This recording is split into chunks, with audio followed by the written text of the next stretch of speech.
Hi mixers, welcome back to my channel. In this poorly edited video, we're going to be making cappuccino biscotti. So let's start off by listening to my overheating computer and then also preheating our oven to 350 degrees Fahrenheit. Add 1 cup of all-purpose flour and then 1/4 of a cup of granulated white sugar into a large mixing bowl. Now add 1/4 of a cup of brown sugar and then half a teaspoon of baking powder. Add half a teaspoon of instant coffee granules and then a dash of cinnamon. When have you guys ever known me to measure my cinnamon? Add a pinch of salt and then 1/8 of a cup, which is also 2 tablespoons of cold butter. Use a pastry cutter or a fork or a spoon. Honestly, I just used all 3. And mash your butter into your flour mixture just until it resembles coarse sand. Add half a cup of milk chocolate chips, but what I did was take a Hershey's chocolate bar and then cut a couple of those squares up. Honestly, it's up to you. I also added 1/4 of a cup of chopped almonds, but that's completely optional. Now add 1 egg plus a half of an egg, so I just whisked an egg and then approximated half, and then mix that into your batter or flour or whatever. And then also you can add 2 tablespoons of coffee liquor. But what I did was, since we don't have any at home, I just used my cold brew that I usually use, so cold brew should work fine, or at least it did for me.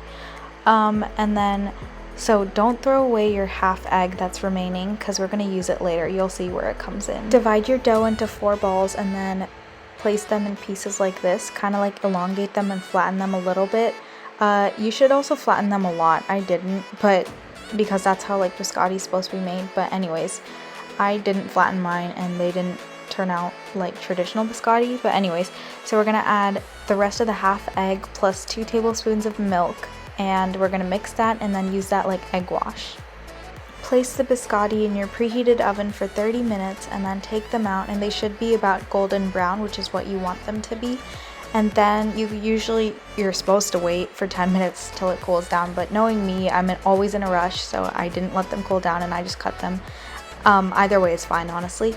So you just cut them into pieces that are like biscotti-like lengthwise. They're supposed to be longer, which makes the biscotti a little bit bigger, but mine were not like longer. So I was trying to debate on how and if I should actually cut them at all. So this is what I did. While you guys are watching me cut my biscotti into weird shaped pieces, I just want to say I'm so sorry for being MIA. I don't know. I really don't have any excuse this time. Well, I guess the holidays, Thanksgiving, I've been out of town, and yeah, school is creeping up on me, finals, so I need to grind for that. So please don't be expecting any videos from me or a consistent schedule, but I also do need recommendations for recipes, so please leave that down below. Yeah, I've missed you guys a lot, and I keep seeing new comments every now and then, and I love them. They make me so happy, so keep doing that.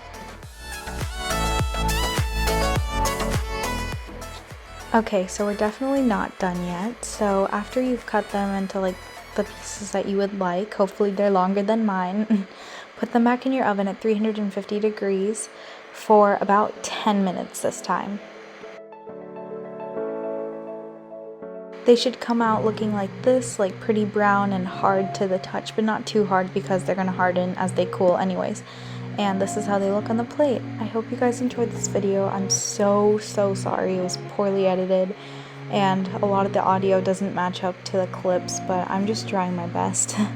Thank you guys for watching this video, and please leave comments, like and subscribe, and I will see you guys in my next video. Bye mixers!